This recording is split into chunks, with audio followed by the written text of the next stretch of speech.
Hello दोस्तों, आगे पढ़ते हैं जी। Charter act 1813। चार्टर का मतलब होता है जी अधिकार, अधिकार वाला पत्र। जैसे कंपनी राज कर रही थी इंडिया में, तो उनको राज करने का अधिकार जो दे रहा था वहां ब्रिटिश गवर्नमेंट। तो ब्रिटिश गवर्नमेंट लीगल रूप से जो उनको अधिकार दिया था, किसको? ईस्ट इंडिया कंपनी को। तो उसको कहते हैं, वो किसके थ्रू था? Charter act. तो वो चार्टर एक्ट ऐसा नहीं है कि सदा के लिए कंपनी भारत में राज कर सकती थी। वो जैसे 15 साल के लिए दे दिया या 20 साल के लिए दे दिया, तो उसको टाइम टू टाइम रीन्यू करवाना पड़ता था। मीन कंपनी अपने चार्टर को, अपने ऐसे लीगल लेटर को जिसके अंतर्गत उसके पास अधिकार था कि वो भारत में राज कर सकती है, उसको वो रीन्यू करवाती थी। अर्लियर ऐसा नहीं है कि 1813 वाला पहला चार्टर एक्ट था। Earlier, the company's charter was previously renewed by the Charter Act of 1793। 1793 में भी चार्टर एक्ट आया था। कंपनी का राज करने का अधिकार उसको रिन्यू किया गया था, and by the charter Act of, ठीक है, 1833 इसके द्वारा भी रिन्यू किया गया है। ठीक है, इट रिन्यूड द चार्टर, दस the companies rule in India continued. बात हो गई। However, ये देखो 1813 में क्या हुआ, उससे पहले भी कंपनी का चार्टर रीन्यू होता गया। ठीक है जी, 13 वाले ने भी रीन्यू कर दिया, पर कुछ कंडीशंस लगी। ये लाइन बहुत इंपॉर्टेंट है। However, the company's commercial monopoly was ended। Commercial monopoly, व्यापार करने की मोनोपोली थी ना कंपनी के पास भी, हाँ भी हम ही व्यापार कर सकते हैं ब्रिटिश की आज्ञा से। ठीक, तो अब क्या है, नहीं, दूसरे जो वर्ग हैं, दूसरी कंपनियां हैं, वो भी व्यापार कर सकती हैं। ऐसा नहीं कि ईस्ट इंडिया कंपनी अकेले ही कमर्शियल वो करे, एक्टिविटी करे। पर except for T and opium trade and the trade with China. ये लाइन बहुत इंपॉर्टेंट है। कंपनी की कमर्शियल मोनोपोली तो एंड कर दी, पर उसके पास चाय की ट्रेड की, ओपियम जो आपका होता है, ये ओपियम होता है ना, पोस्ट वगैरह, उसका trade, opium, and the trade with China, ये इसके ऊपर कंपनी की मोनोपोली रही। इस तीन को छोड़कर कमर्शियल मोनोपोली कंपनी की एंड कर दी गई। ये क्वेश्चन आए हुए हैं प्री में। इट एलोकेटेड रुपीज, कितना है ये? 100,000, मतलब 1 लाख। उस समय तो बहुत होगा ये। To promote education in Indian masses. तो ये भी है कि बात कि पहली बार इंडिया में आम जनता की एजुकेशन के लिए, शिक्षा के लिए ब्रिटिश गवर्नमेंट ने कब पहली बार कुछ कहा, तो उन्होंने पहली बार चार्टर एक्ट ऑफ 1813 में ये कहा कि हाँ भी जनता की, इंडियन मास्टर्स की एजुकेशन के लिए हम स्पेशल फंड जारी करते हैं। हालांकि ये कोई बहुत अधिक कामयाब नहीं हुआ था, वो अलग बातें हैं, पर पहली बार एजुकेशन की बात हुई कि हमने आम जनता को एजुकेट करना है, इसके लिए स्पेशल फंड रखा गया। ठीक है जी। It permitted Christian missionaries to propagate English and preach their religion. Christian missionary, ईसाई मिशनरियों को भी ये अनुमति दी गई कि आप अंग्रेजी का प्रसार कर सकते हो और अपने धर्म का प्रसार कर सकते हो। अब क्या है, क्रिश्चियन मिशनरी की एक्टिविटीज बढ़ गई। ठीक है जी। Financial provision was made to encourage the promotion of science and a revival in Indian literature. ठीक है जी, इंडियन लिटरेचर को बढ़ावा देने के लिए और साइंस को बढ़ावा देने के लिए भी पैसे का फाइनेंशियल प्रोविजन रखी गई। ठीक है ना, प्रॉपर बजट रखा गया। तो अब क्या है, बात होने लगी कि हमने एजुकेट करना है, ठीक, साइंस की प्रमोशन करनी है और इंडियन लिटरेचर को भी बढ़ावा देना है। ठीक है जी, आगे देखते हैं। आगे है जी चार्टर एक्ट ऑफ 1833। इस चार्टर एक्ट की एक सिमेट्री है, 13, फिर 33, फिर 53। अगर देखा जाए 13 प्लस 20 कितना हो गया? 33 प्लस 20 कितना हो गया? 53। तो इसकी आप एक सिमेट्री याद कर लेना। तीन चार्टर एक्ट हमारे इंपॉर्टेंट है, 13, 1813, 1833, 1853, 1813, 1833 एंड 1853। ये सब 20-20-20 साल बाद आए हैं। This act was the final step towards centralisation in British India. जो ब्रिटिश के अंदर हमारा भारत था, तब अब हमने देखा कि पहले एक्ट में बंगाल के अंतर्गत मद्रास और बॉम्बे को कर दिया। धीरे धीरे सेंट्रलाइजेशन हो रही थी। तो ये 1833 वाला एक्ट है ना, वो फाइनल स्टेप है सेंट्रलाइजेशन की तरफ। क्या क्या फीचर्स है? It made the governor general of Bengal, उसको क्या कह दिया? As the governor general of India. देखो, गवर्नर जनरल ऑफ बंगाल था, उसके अंतर्गत मद्रास और बॉम्बे की प्रेसिडेंसी पहले कर दी गई थी। अब क्या है कि इसको क्या है, गवर्नर जनरल ऑफ इंडिया कहा जाए। And vested in him all civil and military power, सारी सिविल और मिलिट्री पावर किसके अंतर्गत होगी? Governor general of India. एक हिसाब से हम कहें कि भारत का हेड कौन होगा? Governor general of India. तो पहला गवर्नर जनरल कौन बना? इंपॉर्टेंट है, Lord William Bentinck was the first governor general of India. ये क्वेश्चन आ सकता है, पहला गवर्नर जनरल कौन था? Lord William Bentinck.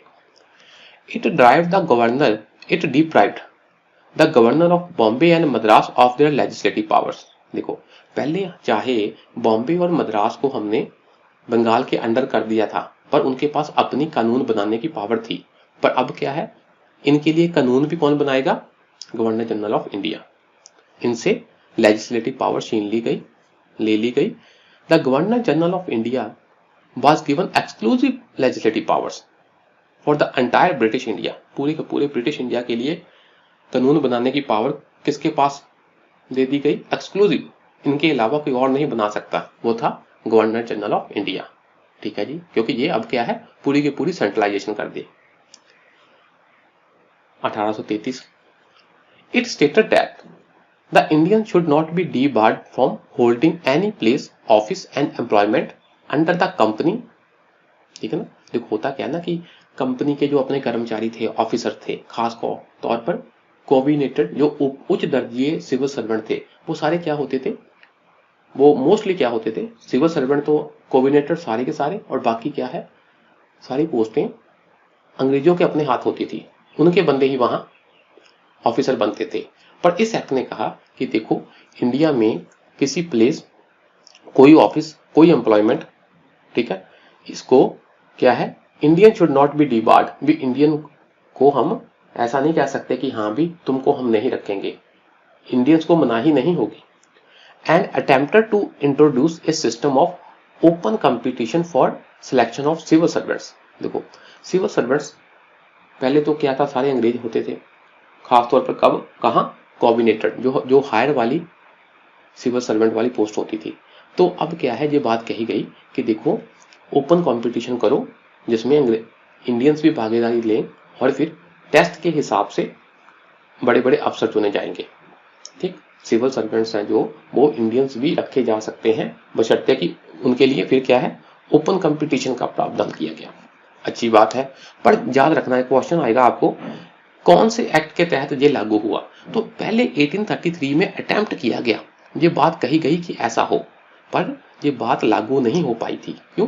The court of director वो बॉडी जो भारत में रूल करती थी, अपोज्ड दिस प्रोविजन, उन्होंने इस प्रोविजन का विरोध किया। So it was negated and could not came into force. ये बात बहुत इंपॉर्टेंट है, 1833 वाले एक्ट ने ये बात कही कि हाँ भी इंडियन को भी सिविल सर्वेंट में भागीदारी दो, ओपन कंपटीशन हो, ताकि इंडियंस भी सिलेक्ट होकर सिविल सर्वेंट बने। पर कोर्ट ऑफ डायरेक्टर ने इसका विरोध कर दिया और ये वाली प्रोविजन की निगेशन हो गई। ठीक है, और ये लागू नहीं हो पाई, और उसके बाद 1853 में जब एक्ट आया तब ये लागू हो पाई थी। तो ये क्वेश्चन ऑब्जेक्टिव में आता है कि ओपन कंपटीशन वाली बात किस एक्ट के थ्रू लागू हुई? तो 1853, चार्टर एक्ट ऑफ 1853। ठीक है जी, आगे बात करते हैं Charter Act of 1853। This was the last of the series of charter acts passed by the British parliament. तो ब्रिटिश पार्लियामेंट में हमने देखा कि time to time East India Company को क्या करते थे, परमिशन देते थे, हाँ भी आप इंडिया में रूल कर लो। पर आखिरी चार्टर कौन था, आखिरी चार्टर एक्ट कौन सा था? 1853। अब जरा सोचो, 1857 में तो रिवोल्ट हो गया, 1858 में कंपनी को बर्खास्त कर दिया गया। तो इसका मतलब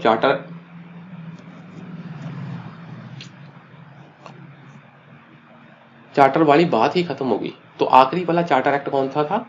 53 वाला। ठीक है जी, अब ये क्या कहता है, ये कहता है for the first time it separated the legislative and executive function of the governor general council. तो जो गवर्नर जनरल की काउंसिल थी, ठीक, जो उसकी एक अपनी एग्जीक्यूटिव काउंसिल थी ना गवर्नर जनरल की, जो भारत का हेड था, तो वो सारा उसका एग्जीक्यूटिव फंक्शन था। पर इसने ये कहा कि इसके लेजिस्लेटिव और एग्जीक्यूटिव फंक्शन अलग अलग करो। पहले क्या था कि गवर्नर जनरल और उसके काउंसिल के पास सारे अधिकार थे, वो अपने हिसाब से कानून बनाते थे, अपने हिसाब से उसको लागू करते थे। सारी पावर किसके पास थी? काउंसिल के पास, गवर्नर जनरल के पास, इन सब के पास। पर अब क्या है, वो कहते नहीं, लेजिस्लेटिव और एग्जीक्यूटिव को अलग अलग करो। तो ये क्वेश्चन आ जाएगा, कौन से एक्ट में ये बात कही? लेजिस्लेटिव और एग्जीक्यूटिव को अलग अलग करो, 53 वाले एक्ट में। It established A separate governor generals legislative council, और लेजिस्लेटिव काम के लिए, कानून बनाने के लिए सेपरेट तौर पर लेजिस्लेटिव काउंसिल बनाई गई।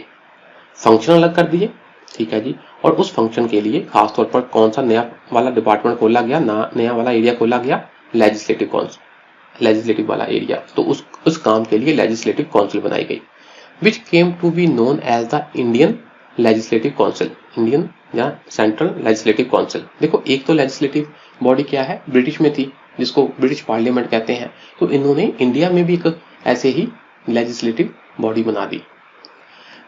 This council function as mini parliament, mini parliament के रूप में काम करती थी। क्यों? क्योंकि मेन पार्लियामेंट कौन सी थी? ब्रिटिश वाली। तो इसको मिनी पार्लियामेंट कह देते थे, जहां पर कानून बनते हैं, जहां पर लेजिस्लेशन होता है। लेजिस्लेशन मतलब कानून बनाना।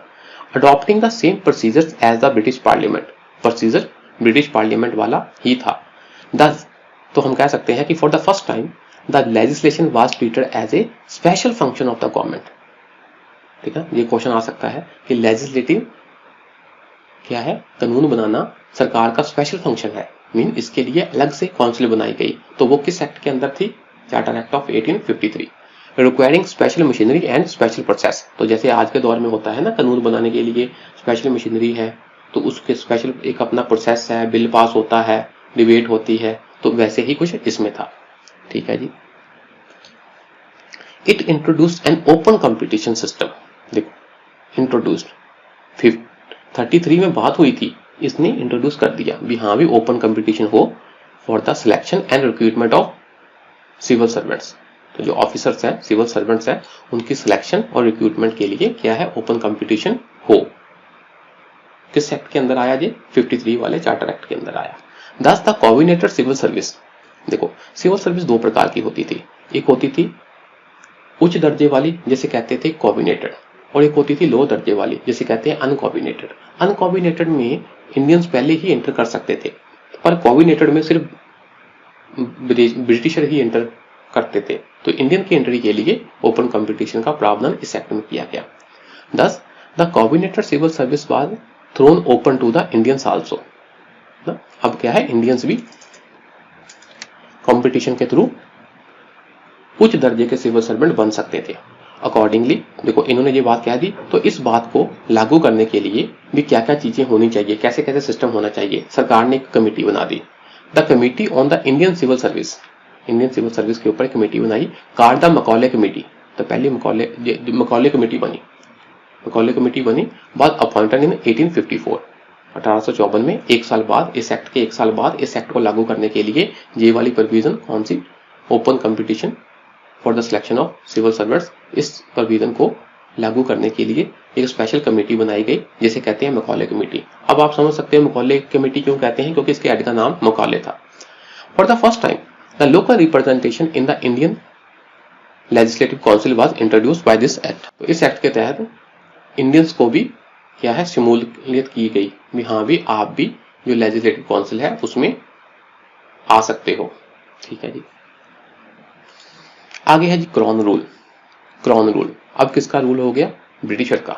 आपको पता है कि 1857 में रिवोल्ट हुआ, तो उसके बाद, तो 1857 रिवोल्ट के बाद ब्रिटिश गवर्नमेंट ने क्या किया?